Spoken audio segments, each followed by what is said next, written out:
Assalamualaikum warahmatullahi wabarakatuh. Saya Ninja Rahma Jelita Halim dari Prodi Akuntansi dengan NIM channel 19001. Saya di sini akan mempresentasikan tentang aspek fiskal dari aset lancar berupa piutang usaha dan persediaan. Pengertian piutang usaha. Piutang adalah hak perusahaan kepada pihak lain yang akan diterima dalam bentuk kas. Piutang biasanya digolongkan ke dalam bentuk piutang usaha dan piutang di luar usaha. Untuk keperluan fiskal, sebaiknya sistem akuntansi dapat menyajikan saldo piutang kepada pihak yang ada dalam hubungan istimewa. Pemisahan ini dimaksud untuk mempermudah fiskus dalam mengetahui apakah wajib pajak atau WP melakukan penghindaran pembayaran pajak melalui penetapan harga transfer. Pengertian persediaan. Menurut IAI tahun 2007 dalam PSAK 14, persediaan adalah aset yang tersedia untuk dijual dalam kegiatan usaha normal, baik barang dagangan untuk perusahaan perdagangan maupun barang jadi untuk manufaktur, berada dalam proses produksi atau barang dalam proses manufaktur, dan pekerjaan dalam proses untuk kontraktor dan dalam bahan dan bentuk bahan baku atau perlengkapan atau bahan pembantu untuk digunakan dalam proses produksi atau pemberian pajak.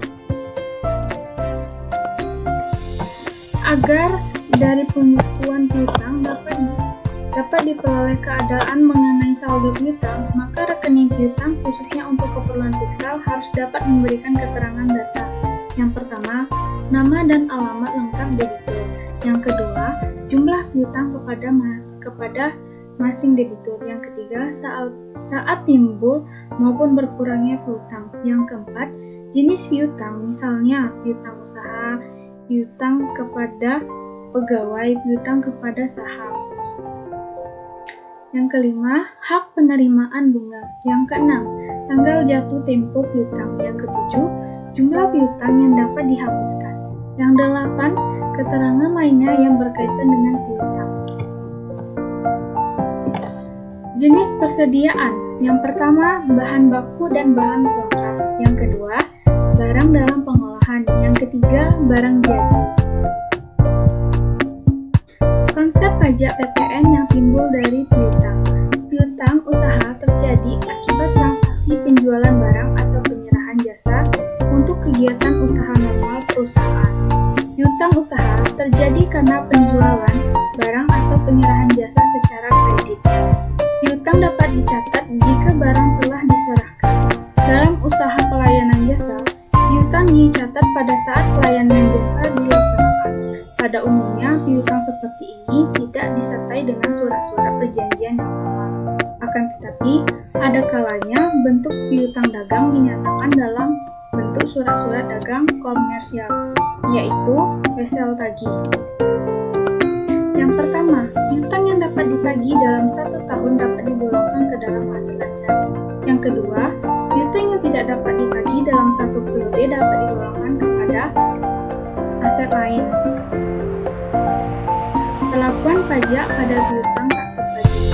Berdasarkan PMK tersebut, piutang yang nyatanya tidak dapat ditagih yang timbul di bidang usaha bank, lembaga pembiayaan, industri, dagang, dan jasa lainnya dapat dibebankan sebagai biaya dalam menghitung penghasilan kena pajak.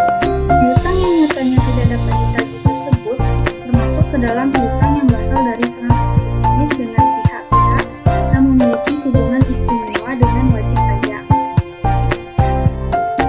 Jadi, dalam pasal 6 ayat 1 huruf A Undang-Undang PPH atau Undang-Undang Nomor 36 Tahun 2008 mengatur bahwa piutang yang nyatanya tidak dapat ditagih atau memenuhi syarat tertentu dapat dibebankan sebagai pengurang penghasil bruto dalam menghitung penghasilan kena pajak.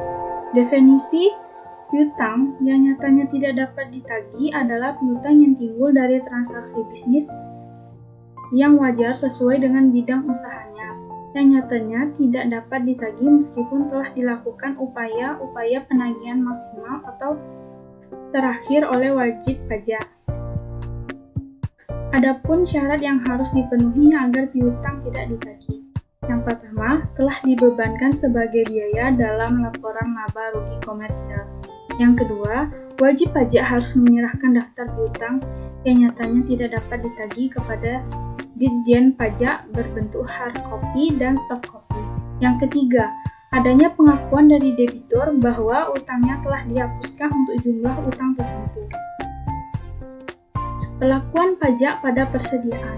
Ketika beberapa persediaan yang dimiliki oleh entitas seperti bahan makanan, obat-obatan, dan persediaan lain mengalami kerusakan, sehingga persediaan tersebut tidak dapat dijual lagi kepada calon pelanggan, maka entitas harus menurunkan nilai persediaan menjadi nilai realisasi neto untuk mengakui kerugian ini.